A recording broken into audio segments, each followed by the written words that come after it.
क्या लिखा हुआ है? क्योंकि। तो मैंने हमेशा इस चीज को बोला है कि जब भी किसी वचन की शुरुआत कुछ ऐसी होती है, इसलिए, परंतु, किंतु, और यहाँ पर क्या आया है? क्योंकि। तो क्योंकि का मतलब क्या होता है ना? क्योंकि का मतलब होता है, किंतु का मतलब होता है, परंतु का मतलब होता है, ये मतलब होता है कि इसके पहले कुछ है, इसके पहले कुछ बताया गया, उसी के आगे अब बताया जा रहा है। अभी इसके पहले कुछ बताया, सिखाया गया है, और अब उसी के बारे में, उसी के बाद सिखाया जा रहा है। जाग रहे हैं? हाँ, तो वापस पढ़ेंगे 18 वचन को, फिलिप्पियों की पत्री उसका 3रा अध्याय और उसके 18 वचन को। क्योंकि बहुत से ऐसी चाल चलते हैं जिसकी चर्चा मैंने तुमसे बार बार की है, और अब भी रो रो कर करता हूं कि वे सब अपनी चाल चलन से मसीह के क्रूस के बैरी हैं। ठीक है, तो यहाँ पर पौलुस कुछ लोगों का बखान करता है, कुछ सेवकाइयों का बखान करता है, जो कि सेवकाई तो कर रहे हैं, बट सेवकाई करते समय वो किसके बैरी कहला रहे हैं? क्रूस के बैरी कहला रहे हैं। समझ में आ रहा है किसके बैरी कहला रहे हैं? ऐसा लिखा है, क्योंकि वे ऐसी चाल चलते हैं जिसकी चर्चा मैंने तुमसे बार बार की है।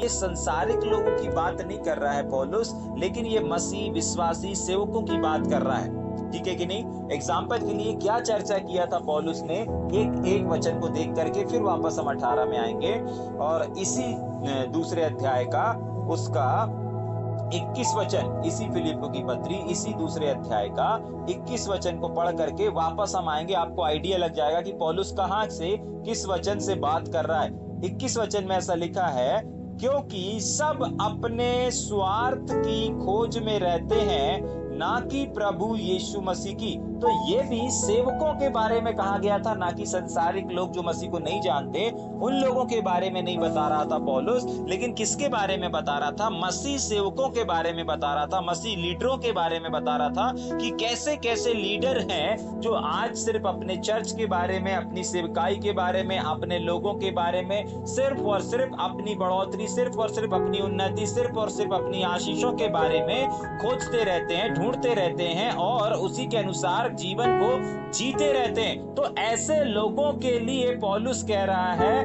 क्योंकि बहुत से ऐसे हैं जो ऐसी चाल चलते हैं। कैसी चाल चलते हैं आपको मालूम होना चाहिए? स्वार्थ वाली चाल चलते हैं। अपने बारे में सोचना, अपने बारे में करना और अपने बारे में जीवन को जीने वाले लोगों के लिए पौलुस यहाँ पर कर रहा है कि कुछ लोग ऐसी चाल चलते हैं जिनकी चर्चा मैंने तुमसे की है, और एक बार नहीं परंतु बार बार की है। अगर आपको याद होगा, अगर इसी दूसरों की किताब में लिखा हुआ है कि जो परमेश्वर के लोग रहते हैं वो अपनी नहीं परंतु दूसरे की भलाई को क्या करते हैं? दूसरे की हित की क्या करते हैं? चिंता करते हैं। इसी फिलिप्पियों 2:2 में लिखा था कि अगर मसीह में कुछ है तो दूसरे की हित की चिंता करके दिखाओ, दूसरे के बारे में चिंता करके दिखाओ, दूसरे की उन्नति करके दिखाओ, दूसरे का भला करके दिखाओ, अगर मेरे साथ मसीह में हो तो। समझ पा रहे हैं? लेकिन अगर जो इस प्रकार से काम नहीं कर रहा है तो उनके लिए पौलुस कह रहा है, क्योंकि बहुत से ऐसी चाल चलते हैं जिनकी चर्चा मैंने तुमसे बार बार की है। एक बार एक जगह पर नहीं परंतु बार बार पौलुस ने की है। और क्या की है आगे पढ़ेंगे, और बार बार की है कि आगे पढ़ेंगे, और अब भी रो रो करके करता हूं। मतलब पौलुस का हृदय दुखित है। आपको मालूम है क्यों दुखित है? क्योंकि परमेश्वर ने एक व्यक्ति को सेवा दी है, बुलाहट दिए है, क्या दिया है? सेवकाई दिया है, लोग दिया है, लेकिन वो लोगों की सेवा ठीक रीति से नहीं कर रहे हैं, लोगों की भलाई ठीक रीति से नहीं कर रहे हैं, लोगों की उन्नति ठीक रीति से नहीं कर रहे हैं। अब एक वचन मेरे को दिख रहा है जस्ट चेहरे के सामने, ये वो वचन को पढ़ेंगे जो अभी अपन ने जेल सेवकाई में पढ़ा था लास्ट, जकरिया 10 का पहला दूसरा वचन पढ़ेंगे। जकरिया की किताब उसका 10वां अध्याय और उसका दूसरे वचन को पढ़ के वापस हम यहाँ पर आएंगे। कैसे लोगों के बारे में पौलुस बात कर रहा है, जल्दी से पढ़ देंगे दूसरे वचन। हाँ, अनर्थ बात कहते, भावी कहने वाले, बस क्या लिखा हुआ है? झूठा भविष्यवाणी भी झूठी, झूठा दर्शन और झूठी झूठे स्वप्न सुनाते हैं, झूठे दर्शन को देखते हैं, झूठी बातों को करते हैं। आगे और व्यर्थ शांति देते हैं। किसको देते हैं?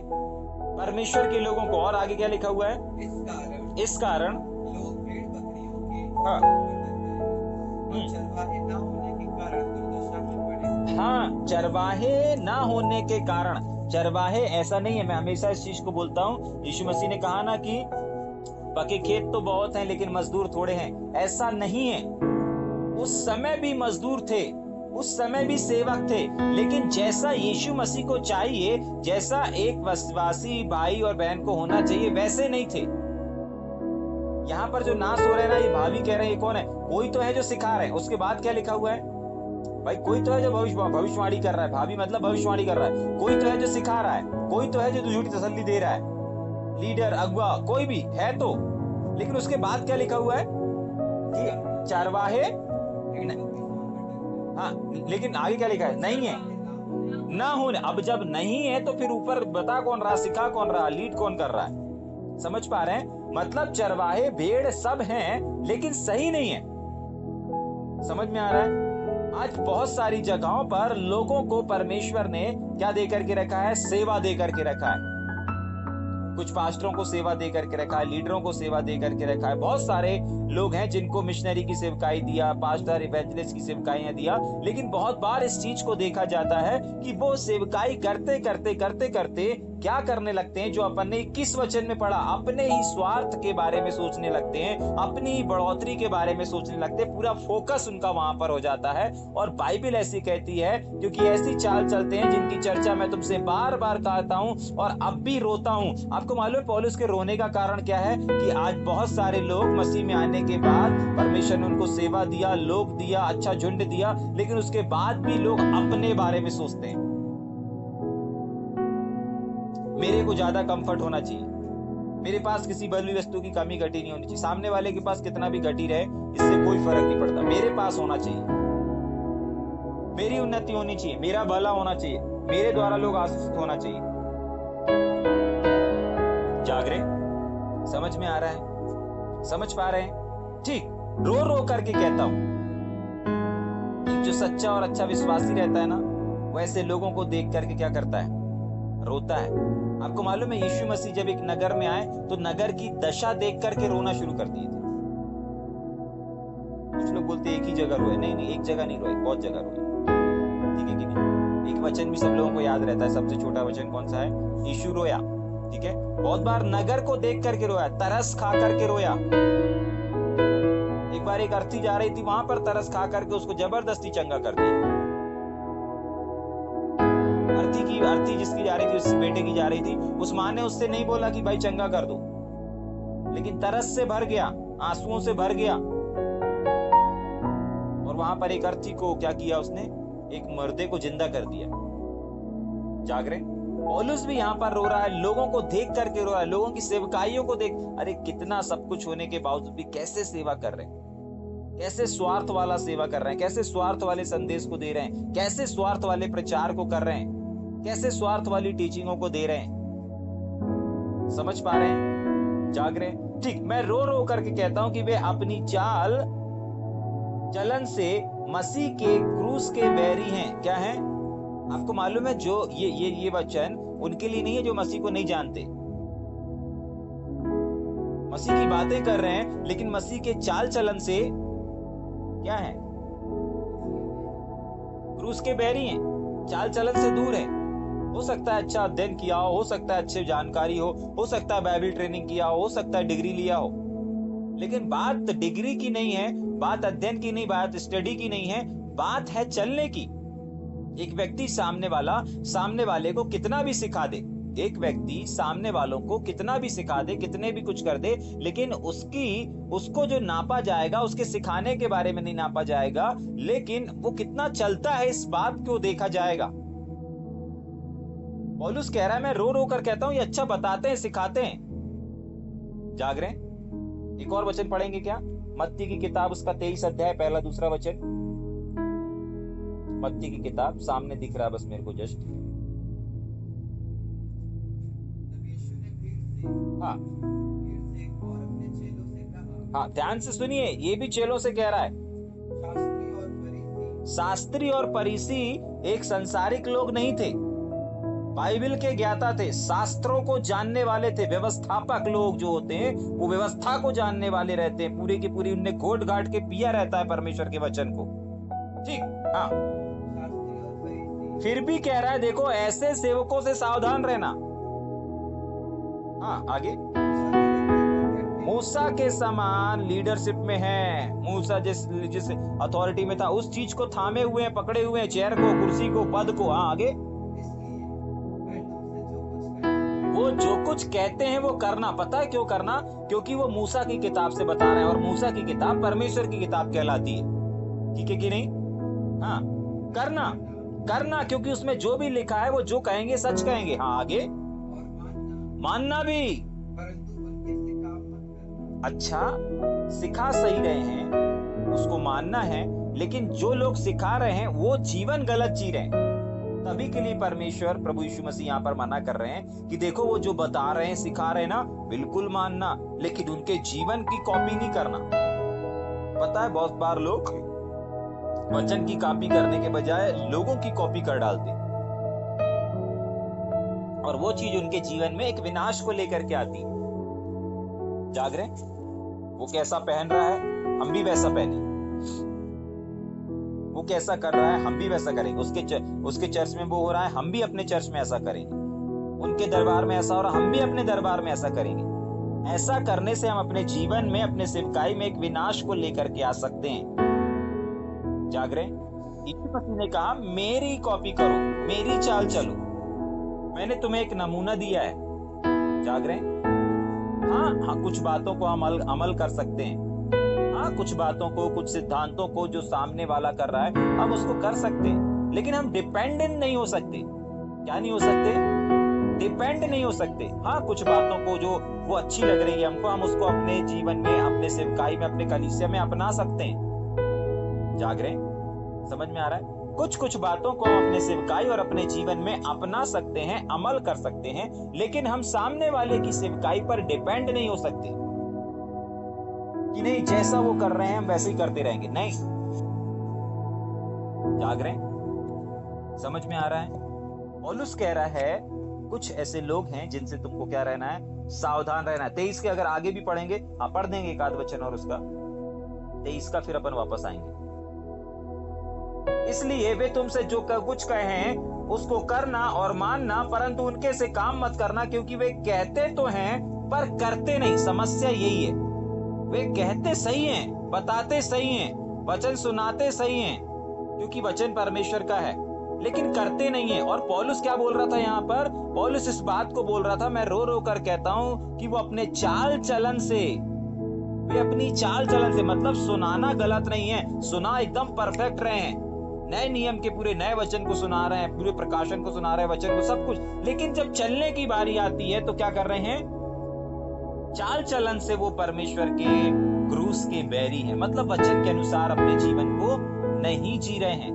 तो इसका मतलब वचन को सुनाने से कहीं बढ़कर है वचन के जीवन को जीना। अपने पड़ोसी को बोलेंगे वचन को सुनाने से बेहतर है वचन के जीवन को जीना। हाँ, ठीक है कि नहीं? लिख लेना इसको और अपने स्टेटस में डाल देना। ठीक, वापस पढ़ेंगे। 18 वचन पढ़ के वापस हम 19 वचन में जाएंगे। क्योंकि बहुत से ऐसी चाल चलते हैं जिनकी चर्चा मैंने तुमसे बार बार की है, और अब भी रो रो कर कहता हूं कि वे अपनी चाल चलन से मसीह के क्रूस के बैरी हैं। ठीक, 19 वचन। उनका अंत विनाश है। हाँ, उनका जो एंड होगा, उनका जो अंत होगा इस संसार का और उस संसार का, ठीक है, क्या होगा? उनका अंत विनाश है। उनका अंत विनाश है। ईश्वर पेट है। उनका ईश्वर क्या है? पेट है। उनका अंत विनाश है और उनका अंत पेट है। वे अपनी लज्जा की बातों पर घमंड करते हैं और पृथ्वी की वस्तुओं पर मन लगाए रहते हैं। नंबर 1, उनका अंत विनाश है। कैसे है? कैसे विनाश है? भाई, परमेश्वर की सेवा कर रहे हैं, परमेश्वर के कामों को कर रहे हैं, लोगों को वचन सुना रहे हैं, लोगों को वचन सिखा रहे हैं, भैया आप कैसे कह सकते हो कि ये एक विश्वासी लोगों के लिए लिखा हुआ है? हाँ, सब विश्वासियों के लिए नहीं, लेकिन कुछ ऐसे विश्वासियों के लिए लिखा हुआ है जिनका जीवन सिर्फ शब्दों में है, जिनका जीवन सिर्फ प्रचार में है। उन सेवकों के लिए और उन लीडरों के लिए और उन अगुओं के लिए लिखा हुआ है। ठीक है, हमने कुछ बातों को जकरिया से देखा, कुछ बातों को मत्ती से देखा, और उनका अंत विनाश है। इस चीज को और हम एक वचन से देखेंगे। देखना चाहते हैं? ठीक है, जाग रहे हैं? मेरे साथ वापस आएंगे मत्ती रचित सुसमाचार में, और उसमें उसके हम पढ़ेंगे शाखा छलाबा नामा शगदर गदर। हाँ, मत्ती रचित सुसमाचार उसका 7वां अध्याय और उसके 22, 23 और बस 22 और 23 वचन, 21, 22, 23 को पढ़ेंगे। हाँ, क्या देखने जा रहे हैं? सच में ये विश्वासी लोगों के बारे में लिखा गया है, और कैसे एक विश्वासी सेवक का, प्रचारक का जीवन विनाश है। जब यहाँ लिखा है कि भाई प्रचार करने के बाद भी विनाश होगा, सेवा करने के बाद भी विनाश होगा, तो कैसे लोगों का विनाश और कैसे लोगों का होगा, इस चीज को देखने जा रहे हैं। वापस पढ़ेंगे 21 से। हाँ, ध्यान से सुनिए। जो मुझसे हे प्रभु कहते हैं, उनमें से हर एक व्यक्ति, मतलब हर एक सेवक कहता है ना, हे प्रभु कहते हैं कि नहीं कहते? अपन लोग भी बोलते हैं, ठीक है, हे पिता, हे प्रभु, अपन लोग बोलते हैं ना बहुत बार। हाँ, प्रार्थना में उपयोग करते हैं, कुछ मांगना है तो उपयोग करते हैं, किसी चीज को रिलीज कर रहे हैं तो बोलते हैं अपन, छुटकारे के लिए बोलते हैं पिता यीशु मसीह के नाम से इसके अंदर से निकल। तो अपन लोग भी बहुत बार हे प्रभु का उपयोग करते हैं, प्रभु के नाम का उपयोग करते हैं। लेकिन आगे हर एक अच्छा, मतलब सेवा करने वाले बहुत हैं, सेवकाई करने वाले बहुत हैं, लेकिन हर एक स्वर्ग में नहीं जाएगा। हर एक स्वर्ग में प्रवेश का मतलब होता है स्वर्ग में नहीं एंट्री लूंगा। ठीक है कि नहीं? हाँ, आगे क्यों नहीं लूंगा? परंतु कुछ लोग जाएंगे। आगे, हाँ, कुछ लोग जाएंगे, और वो कुछ लोग वो हैं जो मेरे स्वर्गीय पिता की इच्छा को बताते हैं। ऐसा लिखा है, इच्छा को सिखाते हैं। मेरे पिता की इच्छा मतलब परमेश्वर का वचन, मेरे पिता की बातों को बताते हैं, मेरे पिता की बातों को सिखाते हैं। ऐसा है क्या? नहीं, ऐसा लिखा है जो मेरे पिता की इच्छा, यानी कि मेरे पिता के वचन पर चलता है, वही जाएंगे। ठीक, आगे उसके जल्दी पढ़ेंगे। हाँ, अब न्याय के सिंहासन के सामने बहुत सारे लोग चीखते चिल्लाते हुए कहेंगे, बहुत सारे पास्टर, सेवक लोग, सब लोग कहेंगे, जिन्होंने सेवकाई किया, जिन्होंने दुष्ट आत्माओं को निकाला, जिन्होंने बड़े बड़े चमत्कार किए, वे सब कहेंगे। हाँ, क्या कहेंगे? हाँ, वो लोग के लिए सरप्राइज रहेगा। अरे यार, ये कैसे हो गया? हाँ, आगे। हाँ, भविष्यवाणी करने वाले बोलेंगे, अरे प्रभु ये क्या हो गया? हमको क्यों यहाँ पर डाल रहे हो? हमको क्यों इधर भेज रहे हो? हमको क्यों उधर भेज रहे हो? नरक में क्यों भेज रहे हो? हमें स्वर्ग में क्यों नहीं जाने दे रहे हो? अरे हमने देखो तुम्हारे नाम से भविष्यवाणी की थी, और वो परफेक्ट भविष्यवाणी थी, एकदम सही बोला था, हाँ और आमीन में हो गया था। हमने उसका नाम पुकारा था, उसका नाम परफेक्ट था, उसके जीवन में क्या चल रहा था, उसके मन में क्या चल रहा था, सब बता दिया था। आगे भविष्यवाणी के बाद, अरे प्रभु कितने बंधन से बंधे हुए व्यक्ति थे, कितने सालों का, पीढ़ियों का श्राप था, बंधन था, दुष्ट आत्मा थी, ग्रस्त थी, हमने प्रार्थना किया, तेरे ही नाम से प्रार्थना किया, और आपने छुटकारा दे दिया। हाँ प्रभु, कैसे बाहर कर रहे हो हमको? आगे, अरे ये सिर्फ दुष्ट आत्माओं से नहीं, बड़े बड़े चमत्कार किए, जाग रहे, परछाई के द्वारा, रुमाल के द्वारा, बहुत सारे कामों को किए। आगे, तब अब परमेश्वर का जवाब सुनिए। तब परमेश्वर कहेगा, हाँ, कुकर्म करने वालों, मेरे पास से, ठीक, एक वचन को पढ़ेंगे, 21 वचन के लास्ट में लिखा है, मेरे पिता की इच्छा पर चलना, और अभी जो लास्ट अपन ने पढ़ा, कुकर्म करने वालों और चलने वालों, दोनों में फर्क है। वो चल कैसे रहे हैं? पिता के अनुसार नहीं चल रहे हैं। चलने वाले स्वर्ग जाएंगे, ना कि सुनाने वाले जाएंगे। समझ पा रहे हैं? तो कोई बड़ी बात नहीं है कि एक विश्वासी सेवक के लिए और विश्वासी पास्टर, इवेंजलिस्ट, किसी के लिए भी ऐसा वचन लिखा है। वापस आएंगे हम फिलिपियों की पत्री में जो हम अध्ययन करते चले आ रहे हैं, ठीक है कि नहीं? समझ में आया? क्यों आप लोगों को लग सकता है, आप लोगों के लिए सरप्राइज हो सकता है। वहां पर मत्ती 7:23 में भी अपन ने देख लिया, वहां पर भी सरप्राइज हो रहे हैं सब लोग। अरे प्रभु, अरे अरे भविष्यवाणी किए थे हम भविष्यवक्ता के नाम से, अरे बड़े बड़े बैनर लगे रहते थे प्रभु, मेरे बड़े बड़े मीटिंग्स होते थे, कन्वेंशन होते थे। प्रभु बोलेगा मेरे को नहीं मालूम, मैं तुम्हें नहीं जानता। जाग रहे? समझ में आ रहा है? इसीलिए चलना इतना इंपॉर्टेंट है। तभी के लिए एक लाइन मैंने लिखवाया ना, लिख ली ना उस लाइन को? हाँ, बाद में बताना मुझे क्या लिखे हैं, ठीक है कि नहीं? ठीक, समझ में आया? उनका अंत विनाश क्यों है? हो सकता है जब तक इस पृथ्वी पर हैं तब तक वो अच्छे बड़े बड़े उससे जाने जाएं, लेकिन अगर वो ऐसा जीवन नहीं जी रहे हैं जैसा वो सिखा रहे हैं तो फिर उनका अंत क्या है? विनाश है। लेकिन अगर एक व्यक्ति सिखाने के साथ साथ वैसे ही जीवन को जी रहा है तो उसकी स्वर्ग में एंट्री है, क्योंकि वही तो प्रभु की इच्छा है, वही तो पिता की इच्छा है। और वही तो अपन ने 21 वचन में देखा, 7:21 में, कि जो पिता की इच्छा पर चलता है वो स्वर्ग राज में प्रवेश करेगा। जाग रहे? हाँ, और उनका ईश्वर पेट है। आपको मालूम है वो कुकर्म करते थे। क्या करते थे? अभी अपन ने जो पढ़ा था, कुकर्म करते थे। और अभी ये जो पेट लिखा हुआ है ना, ये पेट पौलुस इसलिए बोल रहा है क्योंकि अभी फिलिपियों 2 उसके 21 वचन में लिखा था, क्योंकि सब अपने अपने स्वार्थ की खोज में रहते हैं, ना कि यीशु मसीह की। तो ये जो स्वार्थ स्वभाव है ना, ये अपने बारे में, अपने पेट के बारे में, अपने जीवन के बारे में, ये अपने लिए ही दर्शाता है। वे अपनी लज्जा की बातों पर क्या करते हैं? घमंड करते हैं। लज्जा की बात पता है कौन सी है? परमेश्वर के चश्मे से देखेंगे तो वो सिर्फ सिखाना, क्या कौन सी बात है? शर्म की बात है। जैसा अभी ऊपर पढ़े थे, क्रूस का क्या है? बैरी है। बैरी है मतलब आप सिर्फ सिखा रहे हो, चल नहीं रहे हो। आप गुटखा नहीं खाना ये सिखा रहे हो, लेकिन आप खुद ही गुटखा खा रहे हो।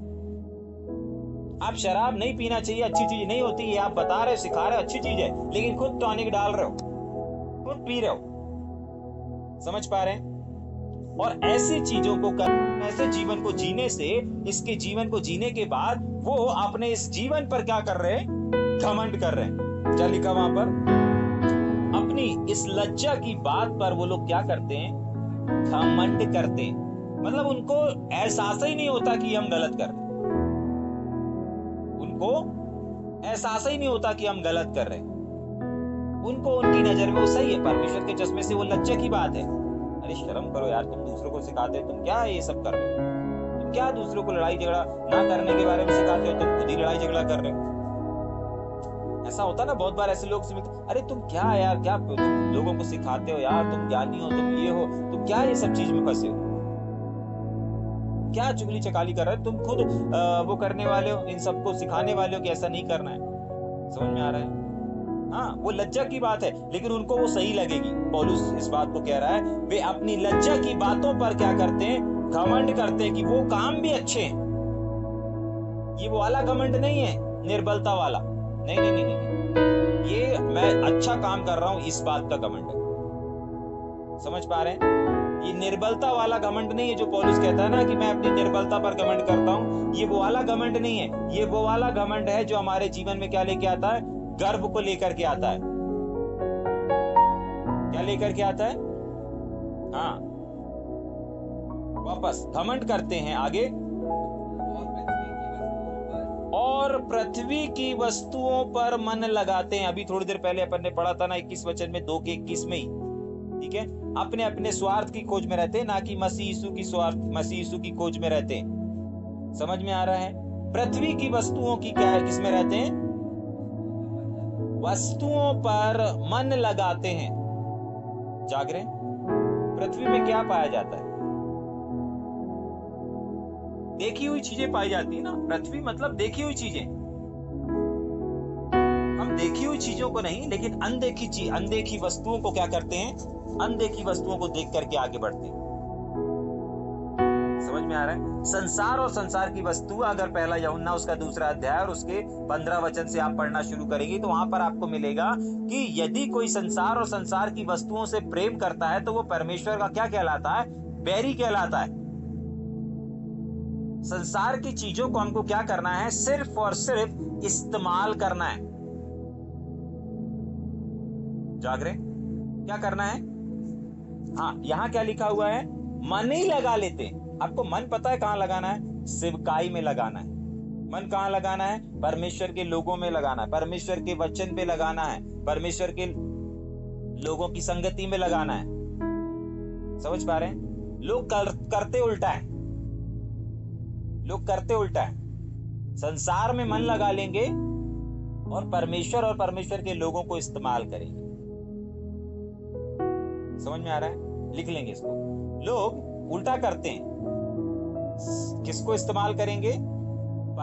संसार में मन लगा लेंगे और परमेश्वर के लोगों को इस्तेमाल करेंगे। लेकिन परमेश्वर ने करने उल्टा बोला है। संसार की वस्तुओं को हमें इस्तेमाल करना है और परमेश्वर के लोगों से क्या करना है? प्यार करना है। समझ पा रहे हैं? हमें क्या करना है? संसार और संसार की बातों का इस्तेमाल करना है। ठीक है कि नहीं? अब संसार में ट्रेन पाई जाती है, हमको ट्रेन का इस्तेमाल करना है। ट्रेन से मोहब्बत करने नहीं बैठ जाना। एरोप्लेन पलक झपकते इधर से उधर हमको लेकर के चला जाता है, समय को बचा देता है। हमको प्लेन का इस्तेमाल करना है। टिकट कटवाना है, उसकी टिकट में बैठना है और चल देना है। प्लेन से मोहब्बत नहीं कर लेना, मन नहीं लगा लेना कि नहीं अब मेरे को प्लेन ही चाहिए। जाग रहे? संसार में बहुत सारी चीजें हैं। ठीक है? संसार की चीजों का हमको इस्तेमाल करना है और परमेश्वर के लोगों से प्यार करना है, परमेश्वर के वचन से प्यार करना है, परमेश्वर की संगति, परमेश्वर की सेवकाई से प्यार करना है। बहुत बार हम लोगों के जीवन में उल्टा देखते हैं। वो परमेश्वर का इस्तेमाल करेंगे, परमेश्वर के लोगों का इस्तेमाल करेंगे, परमेश्वर की सेवकाई का गलत इस्तेमाल करेंगे और संसार में मन लगा करके रखेंगे।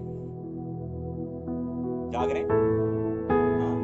पता है कब पता चलता है किसका मन लगा हुआ है या कौन प्यार कर रहा है? समझ पा रहे हैं? हाँ, आपका क्रिकेट मैच चल रहा है, ठीक है, और उसी टाइम पे मीटिंग है। ठीक है कि नहीं? हाँ, पता चल जाएगा आपका मन कहां लगा है, आप किसको इस्तेमाल कर रहे हैं।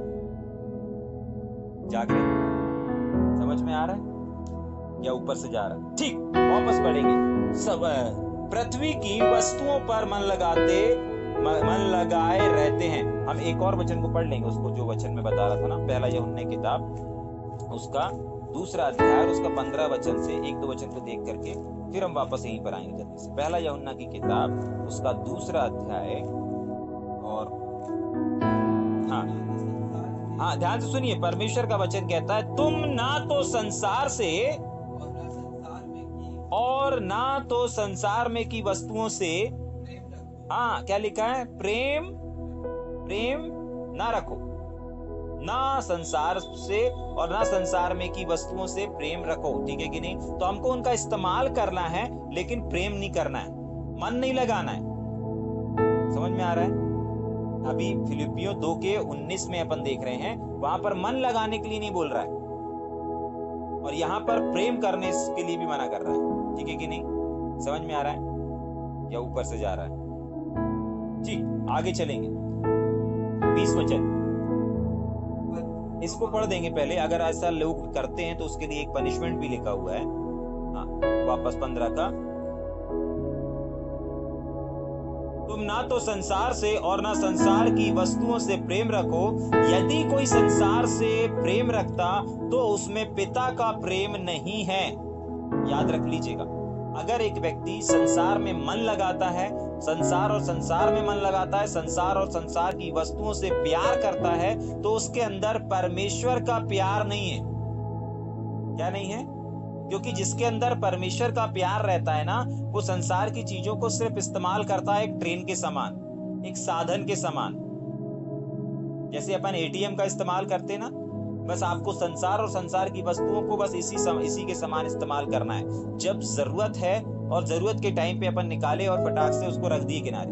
आपको लेके नहीं चलना है, अच्छा एटीएम है, कार्ड बनवा लो, ये कर लो, वो कर लो, डब्बे में रखो, इसमें रखो। बिल्कुल केयर करने की आवश्यकता नहीं। वो संसार की एक वस्तु है, और क्या करना है, उसका सिर्फ हमको इस्तेमाल करना है। ऐसे ही बहुत सारे उदाहरण है, बहुत सारे एग्जाम्पल हैं। बस शॉर्टकट के लिए, समय के हिसाब से बस आपको एक दो उदाहरण बता रहा हूँ। ऐसे बहुत सारी चीजें देख सकते हैं जो संसार में आपको दिखेंगी, इस पृथ्वी पर आपको दिखेंगी। जाग रहे हैं? हाँ, उनसे आपको क्या करना है, मन नहीं लगा के रखना है, प्यार नहीं करना है, सिर्फ इस्तेमाल करना है। ठीक है? वरना इसको गलत रिप्लेशन नहीं, अरे भैया संसार की ट्रेन है, हमको इस्तेमाल नहीं करना, संसार की बस है, हमको इस्तेमाल, अरे तो जिंदगी भर पट्टे आते रहोगे पैदल। ठीक है कि नहीं? समझ में आ रहा है? ठीक, वापस 20 वचन को। पर हमारा स्वदेश स्वर्ग पर है, और हम एक उद्धारकर्ता प्रभु मसीह के उस स्वर्गवास से, स्वर्ग देश से आने की बाट यानी कि इंतजार कर रहे हैं। आगे, वह अपनी शक्ति सामर्थ के उस प्रभाव के अनुसार जिसके द्वारा वह सब वस्तुओं को अपने वश में कर सकता है। हमारी देह का हाँ रूप बदलकर हाँ अपनी महिमा की देह के अनुरूप बना देगा। हाँ, नंबर 1 कुछ बातों को देख करके फिर अपन समाप्त करेंगे ना। पहली चीज 20 वचन में लिखा है कि हमारा स्वदेश स्वर्ग पर है। कहाँ पर है? हमारा जो देश है वो कहाँ पर है? स्वर्ग पर है। तो इसका कहने का मतलब है कि हमको अगर प्यार करना है, हमको अगर मन लगाना है, बाइबल में आपने पढ़ा होगा ना कि पृथ्वी पर की नहीं परंतु स्वर्गीय वस्तुओं पर क्या करो? मन लगाओ। स्वर्गीय वस्तुओं पर मन लगाओ। यहाँ पर कहाँ मन लगाने के लिए मना कर रहा है? पृथ्वी पर, पृथ्वी की बातों पर, पृथ्वी की वस्तुओं पर। लेकिन मन लगाने की छूट कहाँ पर दी गई है हमको? स्वर्गीय वस्तुओं की खोज में रहो, स्वर्गीय वस्तुओं पर मन लगाओ, स्वर्गीय वस्तुओं की ओर ध्यान करो। ये वचन आपको और हमको मालूम है। ठीक है कि नहीं? तो हमारा स्वर्ग, जहां जो हमारी प्रॉपर्टी है, जो हमारा अधिकार है, हम स्वर्गीय देश हैं, स्वर्गीय वासी कहलाते हैं ना। हाँ, लोग जो अपने फोटो में लिखते हैं ना, लोग जो लिखते हैं, उनका वो अंत है, उनके लिए वो क्या हो गया है? स्वर्गवासी हो चुका है। ठीक है कि नहीं? ठीक है कि नहीं? हाँ, लेकिन हमारे लिए वो एक उत्सव है। हमारे लिए क्या है? हाँ, हमारे लिए मृत्यु समापन नहीं है परंतु मृत्यु शुरुआत है। हम स्वर्गीय देश में जाकर के शांत नहीं बैठ सकते। हम स्वर्गीय देश में जाकर के आनंद और आनंद और आनंद को देखेंगे। जाग रहे? हाँ, लूका रचित समाचार बताता है कि तुमने पृथ्वी पर वो लाजर और धनवान के केस में आप अगर देखेंगे, उसकी स्टोरी में देखेंगे तो वहां पर एक स्टेटमेंट देता है कि भाई इसने ना अपने पृथ्वी पर रहते हुए अच्छी वस्तुओं को देख लिया, इसलिए यहाँ दुख पा रहा है। तूने दुख उठाया इसलिए अब तू यहाँ सुख भोग रहा है, मतलब आनंद भोग रहा है, मतलब शांति, आराम, सब कुछ मिल रहा है। जिस पृथ्वी पर उसको नहीं मिला, उस भिखारी को, उस लाजरस को, वो कहाँ मिला? उसको स्वर्ग में मिला। वहां पर लिखा है वो अब तू आराम पा रहा है, अब तू चैन पा रहा है, अब तू आनंद पा रहा है, अब तू हर्ष पा रहा है, अब तू खुशी पा रहा है। समझ पा रहे हैं? तो इस बात को आपको और हमको समझना है कि हमको इस संसार में ऐसे रहना है जैसे हम एक ट्रेन में रहते हैं। ट्रेन में रहते हैं ना, अपन लोग ज्यादा सफर करते हैं इसलिए बार बार ट्रेन का उदाहरण आता है ना। तो अपने को इस संसार में कैसे जीना है? जैसे कि हम एक ट्रेन में सफर कर रहे हैं, ज्यादा डेवलप करने में नहीं रहना है। ठीक है कि नहीं? किसको? अपने घर को।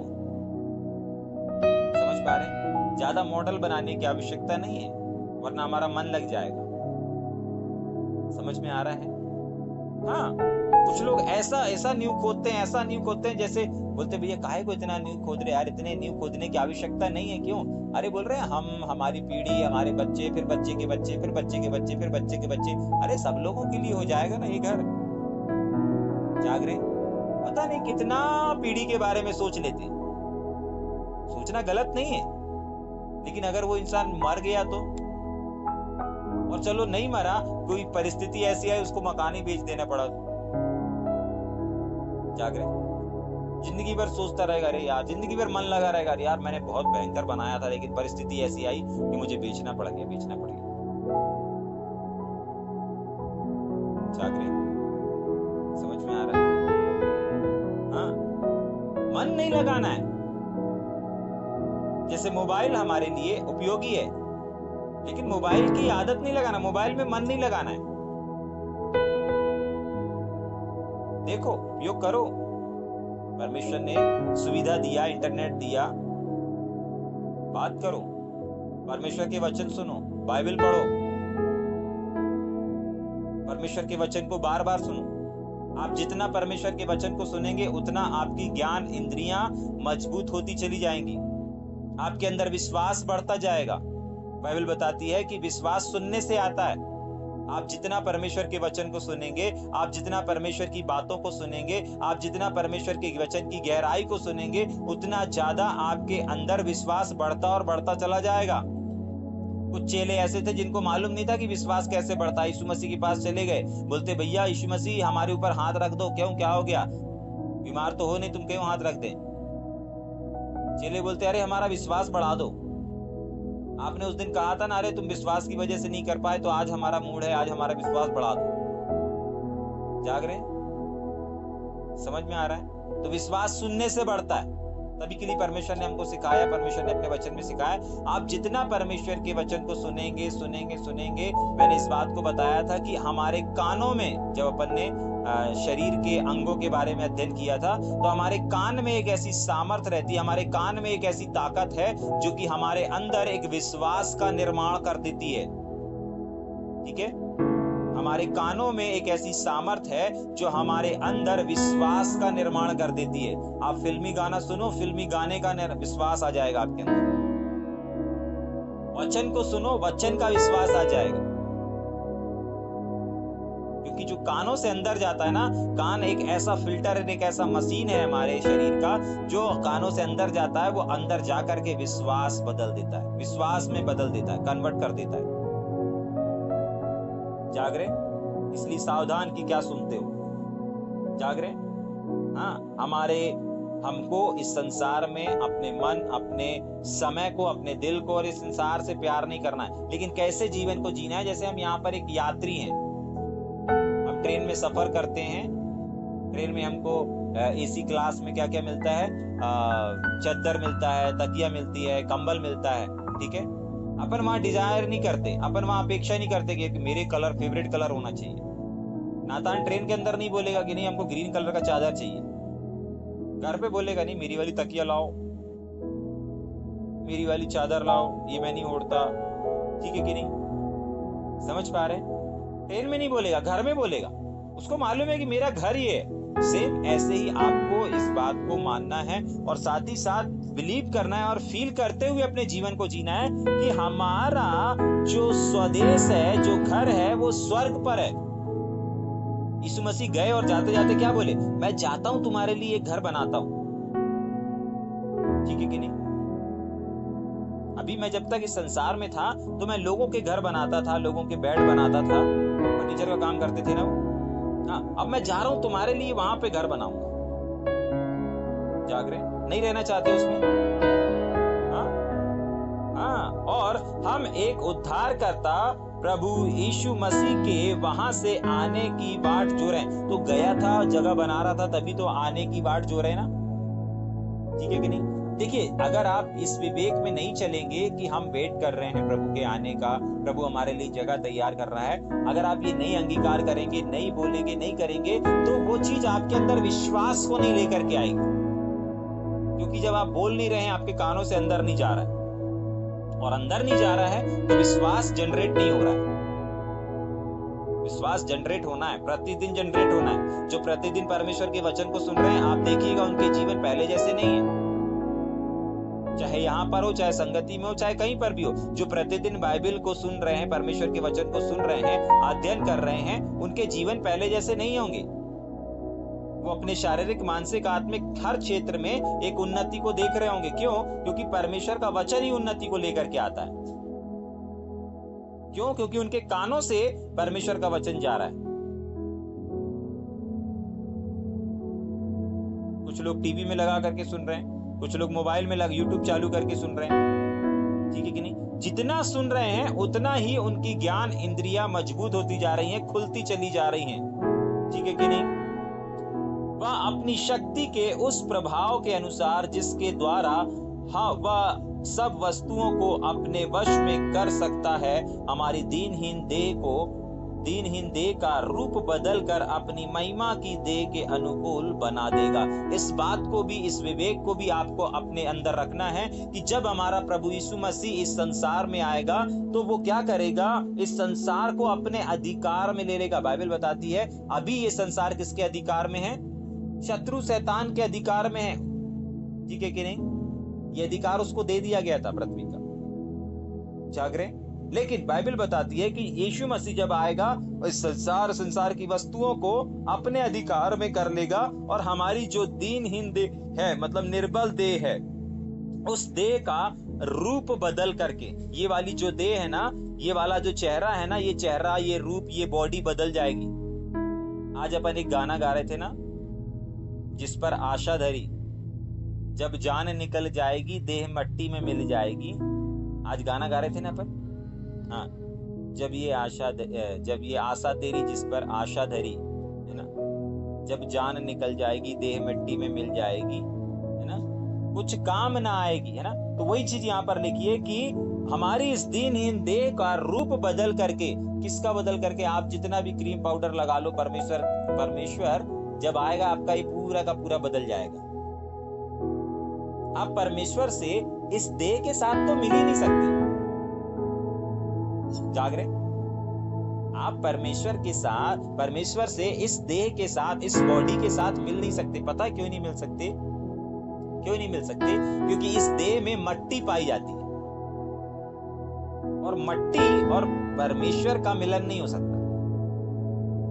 वो मिलन इस पृथ्वी पर संभव है। इस मट्टी के बर्तन में परमेश्वर आकर के रह सकता है, लेकिन जब परमेश्वर से हमें मिलने जाना है, ठीक है, जब उसके आगमन का, तो वो रूप हमारा बदलेगा, उसके बाद मिलेगा। कौन सा रूप? पढ़ेंगे उसको। रूप बदलकर अपनी महिमा की देह के विषय में अपन ने पहला कुरिन्थियों की किताब उसके 15 अध्याय में अच्छे से अध्ययन किया था। ठीक है कि नहीं? एक एक देहों के बारे में तो ज्यादा बताने की आवश्यकता नहीं है, जिन्होंने अध्ययन कर लिया है। ठीक है कि नहीं? अपनी महिमा की कौन सी वाली देह? जो पहला कुरिन्थियों 15 अध्याय में लिखी है। अब वो कैसी देह होगी, कैसा चेहरा होगा, कैसे हाथ, कैसे पैर होंगे, जिन लोगों ने अध्ययन किया है उन लोगों को मालूम है। ठीक है कि नहीं? तो हम ज्यादा महिमा की देह पर अध्ययन नहीं करेंगे, क्योंकि हमने ऑलरेडी बहुत समय गुजारा था महिमा की देह के विषय में। ठीक, उसके आगे अनुकूल बना देगा। इसीलिए हे प्रिय भाइयों, जिनमें मेरा जी लगा रहता है, जो मेरे आनंद और मुकुट हो, हे प्रिय भाइयों, प्रभु में इसी प्रकार स्थिर रहो। नंबर 1, इसीलिए हे मेरे प्रिय भाइयों, जिनमें मेरा जी लगा रहता है। सवाल है आज हमारे और आपके सामने, आपका जी किस में लगा है? पौलुस तो बता रहा है कि मेरा तो जी इन बातों में लगा हुआ है। मेरा जी इन बातों में लगा है कि मैं अंत के समय में अपने स्वर्गीय देश में जाऊंगा। मेरा अंत विनाश नहीं है, मेरा अंत स्वर्गीय देश है। मैं संसार, पौलुस बता रहा, मैं अपने स्वर्गीय देश की वाट जो रहा हूं, प्रभु के आने की वाट जी रहा हूं, अपनी देह को बदल जाने की वाट जो रहा हूं। परमेश्वर आएगा, अपनी पावर के साथ आएगा और हमारी देह को बदलेगा, और मैं इस देह से दूसरी देह में कन्वर्ट होऊंगा, बदलूंगा। जाग रहे, समझ पा रहे हैं? आप वही रहेंगे, आपके पास आत्मा वही रहेगा, लेकिन आपका जो शरीर, दिखने वाला शरीर है, ये एक महिमामय देह में बदल जाएगा, स्वर्गीय देह में बदल जाएगा। ठीक है कि नहीं? और पौलुस कह रहा है, देखो मेरे प्रिय भाइयों, जिसमें मेरा जी लगा रहता है, मेरा जी इन्हीं बातों में लगा रहता है। अगर आप उसकी प्रार्थनाओं को देखेंगे ना, कौन सी प्रार्थनाएं थी? आत्मिक प्रार्थनाएं थी। उसकी कौन सी डिजायर थी? वो भी आत्मिक डिजायर थी। उसकी कौन सी चाहतें थी? वो भी सब आत्मिक थी। और साथ ही साथ अब वो यहाँ बोल रहा है, मेरा जो मन भी लगा है ना, वो भी उसी में लगा हुआ। ये पता है, एक व्यक्ति जब प्रार्थना करता है ना, इस बात को बता के खत्म करेंगे। देखिए, जब एक व्यक्ति कुछ भी प्रार्थना करता है, कोई भी प्रार्थना करता है, तो पता है वो क्या करता है? जो उसके अंदर भरा रहता है ना, वही उसके मुंह से बाहर आता है। समझ पा रहे? बाइबल बताती ना कि जो मनुष्य के मन में भरा रहता है वही बाहर आता है। समझ में आ रहा है? अगर आपके अंदर कलीसिया का बोझ है, तो कलीसिया के विषय निकलेंगे, कलीसिया के वचन सामने आएंगे, कलीसिया का टॉपिक सामने आएगा, कलीसिया की बढ़ोतरी का आएगा, कलीसिया की उन्नति का आएगा, और यहाँ का आएगा, और कहीं का नहीं आएगा। बस कैसे ग्रो होना है, कैसे बढ़ना है, यही चीजें आएंगी। जाग रहे? लेकिन अगर प्रेरिताई बोझ आपके अंदर है तो आपके अंदर सब आएगा। फटकार भी आएगी, टीचिंग भी आएगी, भविष्यवाणी भी आएगा। अभी मंगलवार को जेल सेवकाई में अपन भविष्य सूचक संदेश को सुन रहे थे, प्रचार को नहीं सुन रहे थे लेकिन संदेश को सुन रहे थे, प्रोफेटिकली संदेश। ठीक है कि नहीं? जाग रहे हैं? सब आएगा प्रेरिताई सेवकाई में, सब आएगा। एक प्रेरित सारी सेवकाइयों में क्या हो जाता है? फ्लो हो जाता है। सब अभिषेकों में वो जा करके आ सकता है। उसमें डांट भी होगी, मार भी होगी, फटकार भी होगा, प्यार भी होगा, सब कुछ होगा। जाग रहे हैं? सवाल ये है कि हमारा मन कहां लगा हुआ है, किस बात से आप आनंदित होते हैं, कहां पर अपने मन को लगा के रखें? संसार की बातों में लगा करके रखें या स्वर्गीय वस्तु? यही तो स्वर्गीय वस्तु है। अगर पौलुस ने कहा स्वर्गीय वस्तुओं की खोज में रहो, तो वो प्रार्थना भी स्वर्गीय कर रहा है, डिजायर भी स्वर्गीय रख रहा है। ठीक है, और चाहत भी उसकी स्वर्गीय है। और आज यहाँ पर अपने मन को भी बता रहा है कि मेरा मन भी उन्हीं बातों में लगा है, जिसमें मेरा मन लगा रहता है, इन्हीं बातों में तो लगा रहता है। जो मेरे आनंद और मुकुट हो, जो मेरे आनंद और मुकुट हो, वो मतलब अपने इस डिजायरों को आनंद और मुकुट समझता है। जैसे वो मेरे लिए क्या हो? आनंद हो। जैसे वो मेरे लिए क्या हो? मुकुट हो। जाग रहे? घंटों तक प्रार्थना करने से आप आत्मिक मनुष्य नहीं बन जाते। जाग रहे? घंटों तक प्रार्थना करने से आप क्या नहीं बन जाते? आत्मिक मनुष्य नहीं बन जाते। आपकी प्रार्थनाएं, आपकी डिजायर, आपकी चाहतें और आपके शब्द बयान करते हैं कि आप आत्मिक हैं अथवा नहीं है। जाग रहे हैं? आपके विषय जो आपके विषय निकलते हैं वो चीज बताते हैं आपका ध्यान कहां लगा है, आपके अंदर क्या भरा है।